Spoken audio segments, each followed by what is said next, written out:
Hello बच्चों। तो आज हम डिस्कस करेंगे ग्रुपिंग ऑफ कैपेसिटर्स के बारे में, यानी जो दो या दो से ज्यादा कैपेसिटर होते हैं उनको हम एक साथ कैसे कनेक्ट कर सकते हैं।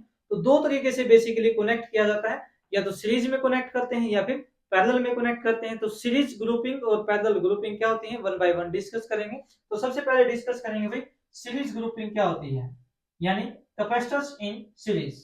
सीरीज में कब होते हैं, तो ये सीरीज जो होता है भाई बार बार आपका यूज होगा। रजिस्टर के केस में भी होगा, इंडक्टर के केस में भी होगा, कैपेसिटर के केस में भी होता है। तो हमें पता होना चाहिए भाई सीरीज ग्रुपिंग क्या होती है। जब एक एंड अगले के एक एंड के साथ ही जुड़ा हो, ऐसी ग्रुपिंग को बोलते हैं हम सीरीज ग्रुपिंग। ठीक है, जब कैपेसिटर का एक एंड अगले के एक एंड से ही जुड़ा हो, ऐसी ग्रुपिंग को बोलते हैं सीरीज ग्रुपिंग। और जब दोनों ही एंड आपस में जुड़े होते हैं उसको बोलते हैं पैरेलल ग्रुपिंग। तो सीरीज ग्रुपिंग में बेसिकली क्या होता है भाई, कैपेसिटर्स के एक एंड के साथ ही अगला एक एंड जुड़ा हो। जैसे भी मान लीजिए कैपेसिटर है जिसकी कैपेसिटी है C1, पहला कैपेसिटर है, इसके दो एंड है इस टाइप से। अब इसका एक एंड अगले के एक एंड के साथ ही जुड़ा हो। जैसे भी मान लीजिए कैपेसिटर है दूसरा जिसकी कैपेसिटी C2। ठीक है भाई, अब इसका एक एंड अगले के एक एंड के साथ जुड़ा हो। जैसे भी मान लीजिए कैपेसिटर है C3 जिसकी कैपेसिटी है C3, तीसरा कैपेसिटर है इस टाइप से। ठीक है भाई, तो ऐसी ग्रुपिंग को हम बोलते हैं सीरीज ग्रुपिंग या कैपेसिटर इन सीरीज। तो यहाँ पर देख सकते हैं भाई, इसका एक एंड ही अगले के एक एंड के साथ जुड़ा हुआ है, ऐसे ही इसका एक एंड अगले के एक एंड के साथ ही जुड़ा हुआ है। ऐसी ग्रुपिंग को बोला जाता है सीरीज ग्रुपिंग या कैपेसिटर इन सीरीज। ठीक है भाई, अब यहाँ पर इसकी कैपेसिटी C1 है, इसकी C2 है, इसकी C3 है। भाई मान लीजिए इस सीरीज ग्रुपिंग पे हम पोटेंशियल डिफरेंस अप्लाई करते हैं V। यहाँ पर एक वोल्टेज अप्लाई करते हैं, यानी बैटरी के साथ इसको कनेक्ट कर देते हैं और यहाँ पर पोटेंशियल है V। ठीक है भाई, अब जैसे हमने इसको बैटरी के साथ कनेक्ट किया तो यहाँ से क्यू चार्ज फ्लो करेगा। ठीक है भाई, क्यू चार्ज फ्लो करेगा तो इस प्लेट के ऊपर क्यू चार्ज पहुंच जाएगा ऐसे। तो अब इंडक्शन के कारण यहाँ पर इसके अंदर जो चार्ज होगा वो क्या होगा, माइनस क्यू। जैसे कि हमने आपको बताया था ये वैल्यू क्या होगी, माइनस क्यू में। यहाँ पे जो चार्ज होगा वो कितना होगा, प्लस क्यू होगा। ठीक है भाई, अब सिंस ये जो एंड है इस प्लेट के साथ जुड़ा हुआ तो इस पे भी चार्ज होगा वो क्या होगा, प्लस क्या होगा। यहाँ पर जो चार्ज की वैल्यू होगी वो भी क्या होगी भाई, प्लस क्या होगी। और इसके इनर फेस पे जो चार्ज की वैल्यू होगी वो क्या होगी, माइनस क्या होगी। यहाँ पर आउटर सरफेस पे जो चार्ज होगा वो क्या होगा, प्लस क्या होगा। इंडक्शन के कारण, क्योंकि इक्वल अमाउंट में यहाँ पर चार्ज इंड्यूस होता है, नेगेटिव इंड्यूस होता है तो इतना ही बाहर इंड्यूस होगा। ठीक है भाई, सिंस ये एंड इसके साथ जुड़ा तो इतना ही आगे फ्लो करेगा। तो इस टाइप से सभी पे जो चार्ज की वैल्यू रहेगी वो क्या रहेगी, सेम रहेगी इस टाइप से। ठीक है भाई, तो जितना चार्ज हमने यहां से दिया था उतना ही चार्ज हर प्लेट के ऊपर है। इस प्लेट पे भी क्यू है, इस पे भी क्यू है, इस पे भी क्यू है। ठीक है भाई, तो कहने का मतलब ये है जब भी कैपेसिटर सीरीज में जुड़े होंगे तो वहां पर हर कैपेसिटर के ऊपर चार्ज की वैल्यू सेम रहेगी। सेम भी कितनी होगी, जितनी हमने उसको दी है, बाहर से गिवन है वो वैल्यू। अब चार्ज की वैल्यू यहाँ पर सेम है तो इसका मतलब पोटेंशियल क्या होगा, अलग अलग होगा। भाई यहाँ पर पहले पे जो पोटेंशियल होगा उसकी वैल्यू V1 होगी, दूसरे पे जो पोटेंशियल होगा उसकी वैल्यू V2 होगी, और तीसरे पे जो पोटेंशियल होगा उसकी वैल्यू V3 होगी। ठीक है भाई, क्योंकि चार्ज की वैल्यू सेम है। जैसे कि हमें पता है भाई C इजिकल टू क्या फॉर्मूला होता है, C is equal to Q by V formula होता है। ये फॉर्मूला होता है क्यू बाय V। तो अगर हम C1 की वैल्यू निकालें तो C1 की वैल्यू क्या होगी, C1 इजिकल टू क्यू, क्योंकि चार्ज की वैल्यू क्या है, क्यू बाय V1। ठीक है भाई, तो यहां से V1 की वैल्यू निकालना चाहें तो V1 की वैल्यू क्या हो जाएगी, क्यू बाय C1 इस टाइप से। ऐसे ही V2 की वैल्यू निकालेंगे तो V2 इजिकल टू क्या हो जाएगा, V2 is equal to Q bye C2, क्योंकि चार्ज की वैल्यू यहाँ पर भी कितनी है, क्यू है, और कैपेसिटेंस कितनी है, C2 है। ऐसे ही V3 की वैल्यू अगर निकालें तो V3 की वैल्यू क्या हो जाएगी भाई, क्यू बाय C3। ठीक है भाई, अब सिंस अगर सभी पोटेंशियल को ऐड किया जाए V1 plus V2 plus V3 तो सभी को ऐड करेंगे तो टोटल पोटेंशियल किसके बराबर आएगा, V के बराबर आएगा। तो V इज इक्वल टू हम क्या लिख सकते हैं यहाँ पर V1 plus V2 plus V3। ठीक है भाई। अब मान लो ये जो तीनों कैपेसिटर मिलके एक बड़ा कैपेसिटर बनाते हैं, उस कैपेसिटर की कैपेसिटेंस अगर हम मान लें C है, CS है, क्योंकि सीरीज में इसलिए CS से लिख लेंगे, तो ये तीनों मिलकर एक बड़ा कैपेसिटर बनाते हैं, तो उसकी कैपेसिटेंस हम क्या मान लेंगे CS मान लेंगे। तो CS की वैल्यू अगर निकालें तो CS की वैल्यू क्या होगी भाई Q बाय V, यही होगी भाई। कैपेसिटेंस इज इक्वल टू क्या फार्मूला होता है चार्ज बाय पोटेंशियल, और चार्ज क्या है यहाँ पर Q है, क्योंकि चार्ज Q फ्लो किया था, तो Q बाय V। और यहाँ से V की वैल्यू अगर निकालें तो V की वैल्यू क्या होगी V is equal to Q by CS। ठीक है भाई। तो यहाँ पर V की वैल्यू पुट करेंगे तो Q बाय CS हो जाएगी, इज इक्वल टू V1 की वैल्यू पुट करेंगे Q बाय C1, तो यहाँ से Q बाय C1। ऐसे ही V2 की पुट करेंगे तो Q bye C2 plus V3 की पुट करेंगे तो Q बाय C3। तो इस साइड से इस साइड लिखेंगे Q by CS is equal to Q common आ जाएगा, और अंदर क्या वैल्यू बचेगी भाई 1 by C1 plus 1 by C2 plus 1 by C3। Q से Q कैंसिल हो जाएगा, और कैपेसिटेंस इन सीरीज की वैल्यू क्या आ जाएगी 1 by CS is equal to 1 by CS is equal to 1 by C1 plus 1 by C2 plus 1 by C3। ठीक है भाई, 1 by C1 plus 1 by C2 plus 1 by C3। तो ये आ जाएगी कैपेसिटेंस की कैपेसिटेंस इन सीरीज। यानी कैपेसिटेंस इन सीरीज क्या होता है, जब टोटल कैपेसिटेंस की वैल्यू हमें निकालनी हो तो हम कैसे निकालेंगे भाई 1 बाय CS करके सभी को रेसिप्रोकल करके हम क्या कर देंगे ऐड कर देंगे। ठीक है भाई, तो यहाँ पर सभी वैल्यूज को क्या कर देंगे भाई रेसिप्रोकल यानी उल्टा करके हम क्या कर देंगे सभी को ऐड कर देंगे। अब ये तीन कैपेसिटर के लिए था, अगर कैपेसिटर 4 होते तो यहाँ पर 1 बाय C4 आ जाता। अगर n कैपेसिटर होते तो उसके लिए क्या करते हैं भाई 1 by CS is equal to 1 by C1 plus 1 by C2 plus 1 by C3 plus and so on 1 by Cn। ठीक है, n कैपेसिटर के लिए ये वैल्यू हो जाती है आपके पास।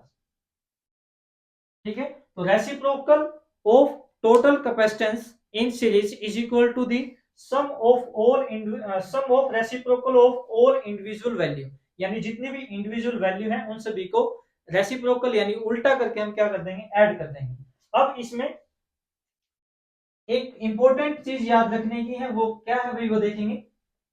अगर मान लो ये तीन कैपेसिटर हैं, एक ही कैपेसिटेंस है, जैसे मान लो 10 है, एक ही कैपेसिटेंस है जैसे मान लो 20 है, एक ही कैपेसिटेंस मान लेते हैं 30 है। ठीक है भाई, अगर हमें CS की वैल्यू निकालनी है तो 1 by CS is equal to 1 by 10 plus 1 by 20 plus 1 by 30। इस टाइप से 1 by CS is equal to कितना आ जाएगा एलसीएम 60, तो 6 प्लस 3 प्लस 2 9 प्लस 11, तो 11 बाय 60। तो यहां से CS की अगर वैल्यू निकालें तो ये आ जाएगी 60 बाय 11, तो ये 5.55 समथिंग।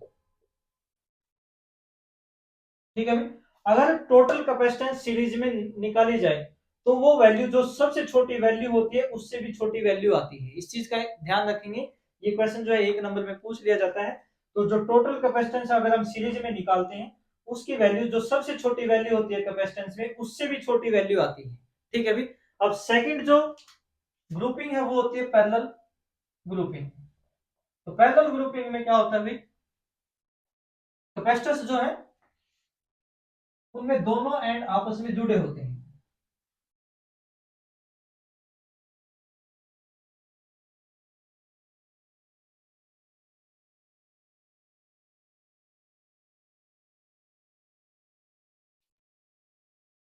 सेकंड ग्रुपिंग है पैरेलल।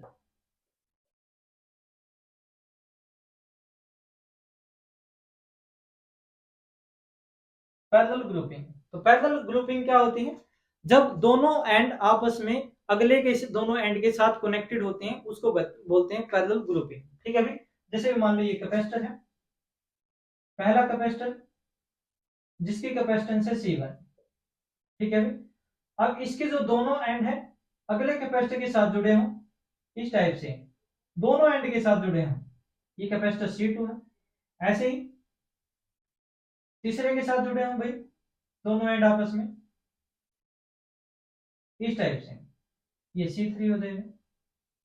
ठीक है भाई, ऐसी ग्रुपिंग को बोलते हैं पैरेलल ग्रुपिंग, जब एक कैपेसिटर्स के यानी एक कैपेसिटर्स के दोनों एंड अगले के दोनों एंड के साथ जुड़े हों, उसके दोनों एंड उसके अगले के दोनों एंड के साथ जुड़े हों। ठीक है भाई, ऐसी ग्रुपिंग को बोलते हैं पैरेलल ग्रुपिंग। अब भाई मान लो यहाँ पर इसकी कैपेसिटेंस C1 है, इसकी C2 है, इसकी C3 है, और ये सारे के सारे एक पोटेंशियल डिफरेंस यानी एक बैटरी के साथ जुड़े हुए हैं V के साथ। यहाँ पर एक बैटरी है जिसका पोटेंशियल है V। ठीक है भाई, सिंस यहाँ पर जो पोटेंशियल है वो पैरेलल में कनेक्ट है, और जब भी पोटेंशियल पैरेलल में होगा तो सभी पे पोटेंशियल इक्वल होगा, तो इसका मतलब यहाँ पर भी पोटेंशियल की वैल्यू V होगी, पहले केस में भी यहाँ पर भी पोटेंशियल V होगा, और यहाँ पर भी पोटेंशियल कितना होगा V होगा, और जो बाहर हमने अप्लाई किया वो भी क्या होगा V होगा। पैरेलल में याद रखेंगे पोटेंशियल की वैल्यू क्या रहती है इक्वल। अब मान लो यहाँ से जो चार्ज फ्लो किया वो चार्ज की वैल्यू फ्लो की क्यू। ठीक है भाई, अभी जो चार्ज है इस पॉइंट पे तीन पार्ट में डिवाइड हो जाएगा, यहाँ पर जाएगा भी मान लो Q1 है, यहाँ पे जो चार्ज जाता है वो Q2 है, यहाँ पे जो चार्ज फ्लो करेगा वो क्या हो जाएगा Q3। ठीक है भाई, कहने का मतलब ये है पहले पे जो चार्ज जाएगा उसकी वैल्यू क्या हो जाएगी Q1 हो जाएगी, दूसरे पे जो चार्ज जाएगा वो Q2 हो जाएगा, तीसरे पे जो चार्ज जाएगा वो कितना हो जाएगा Q3 हो जाएगा, तीनों जगह फ्लो करेगा। अब टोटल चार्ज जो आपका 3 पार्ट्स में डिवाइड हो गया, Q इज इक्वल टू क्या हो गया भाई Q1 plus Q2 plus Q3। ठीक है भाई, ये वैल्यू होगी। अब हमें Q1 Q2 Q3 की वैल्यू निकालनी है, तो हमें पता है भाई C इज इक्वल टू क्या फार्मूला होता है, C is equal to Q by V, ये फार्मूला होता है चार्ज अपॉन पोटेंशियल। अब अगर हम C1 की वैल्यू निकालें तो C1 इज इक्वल टू क्या होगा भाई Q1 बाई V, क्योंकि पहले पे जो चार्ज है Q1 है, पोटेंशियल कितना है V है। ऐसे ही यहां से Q1 की अगर हम वैल्यू निकालें तो Q1 इज इक्वल टू क्या हो जाएगा C1V, इस V को इधर मल्टीप्लाई कर देंगे तो Q1 की वैल्यू क्या आ जाएगी C1V। ऐसे ही Q2 की वैल्यू निकालेंगे तो Q2 is equal to C2V, और Q3 की वैल्यू निकालेंगे, ये Q2 की वैल्यू, Q3 की वैल्यू निकालेंगे तो क्या हो जाएगी C3 इंटू V। ठीक है भाई, और सिंपल इस Q की वैल्यू निकालेंगे तो Q इज इक्वल टू क्या होगा भाई C इंटू V। अब C क्या मान लेते हैं, सभी को एक बड़ा कैपेसिटर मान लेते हैं जिसकी कैपेसिटेंस है P, Cp। Cp का मतलब कैपेसिटेंस इन पैरेलल, इस पूरे के पूरे सिस्टम को हम क्या मान लेते हैं, एक बड़ा कैपेसिटर जिसकी कैपेसिटेंस कितनी है Cp है। तो यहाँ पर क्या लिखेंगे, Q is equal to Cpv। ये सारी की सारी वैल्यू यहाँ पर पुट करेंगे, तो यहाँ पर वैल्यू पुट करने के बाद क्या आंसर आ जाएगा, यहाँ पर लिखेंगे Cp इंटू वी, Q की value Cp into V is equal to Q1 की वैल्यू क्या है C1v प्लस Q2 की कितनी है C2v प्लस इसकी क्या है C3v। ठीक है, तो दोनों तरफ से क्या कॉमन आ जाएगा, इस साइड से क्या कॉमन आ जाएगा v कॉमन आ जाएगा, तो ये आ जाएगा Cp into V is equal to v common लिखेंगे, अंदर लिखेंगे C1 plus C2 plus C3, तो v से v कैंसिल हो जाएगा, Cp इज इक्वल टू क्या आ जाएगा C1 plus C2 plus C3, ये आ जाएगी टोटल कैपेसिटेंस इन पैरेलल। यानी जब पैरेलल में कैपेसिटर जुड़े होते हैं तो उनकी टोटल जो कैपेसिटेंस आती है वो क्या आ जाती है अलजेब्रिकली सम के बराबर आ जाती है, यानी सब को हम सिंपली क्या कर देंगे ऐड कर देते हैं, तब कॉम्बिनेशन में पैरेलल कॉम्बिनेशन में टोटल कैपेसिटेंस की वैल्यू आ जाती है। ठीक है भाई, ये तो अब यहाँ पर तीन कैपेसिटर थे, चार होते तो C4 भी ऐड हो जाता, अगर n होते तो n के लिए क्या लिखते हैं इसको भाई Cp is equal to C1 plus C2 plus C3 plus and so Cn तक लिखते हैं। ठीक है भाई, अब यहाँ पर भी जैसे मान लो इसकी वैल्यू 10 है, इसकी वैल्यू भी मान लो 20 है, इसकी वैल्यू 30 है। ठीक है, तीन कैपेसिटर हैं तो तीनों की वैल्यू इसके 10 मान ली, इसकी 20, इसकी 30, कुछ भी मान सकते हैं। तो अगर इनको टोटल वैल्यू निकाली जाए तो Cp इज इक्वल टू क्या होगा, यहाँ पर Cp is equal to 10 plus 20 plus 30, ये आ जाएगा 60। कहने का मतलब ये है अगर हम टोटल कैपेसिटेंस इन पैरेलल निकालें तो जो सबसे बड़ी वैल्यू होती है उससे बड़ी वैल्यू आएगी, रिजल्टेंट जो आएगा वो आपका बढ़कर आएगा, यानी मैक्सिमम वैल्यू से भी बढ़कर आएगा। उसमें सीरीज कॉम्बिनेशन में क्या था, जो मैक्सिमम वैल्यू होती है, जो स्मॉलेस्ट वैल्यू होती है उससे कम वैल्यू आती है। यहाँ पर मैक्सिमम जो वैल्यू होगी, बड़ी जो वैल्यू होगी बड़ी से बड़ी, उससे भी ज्यादा वैल्यू आएगी। ठीक है भाई, तो ये था सीरीज कॉम्बिनेशन और पैरेलल कॉम्बिनेशन ऑफ कैपेसिटर्स, यानी ग्रुपिंग ऑफ कैपेसिटर हमने पढ़ा। ठीक है भाई, अभी के लिए इतना ही, धन्यवाद।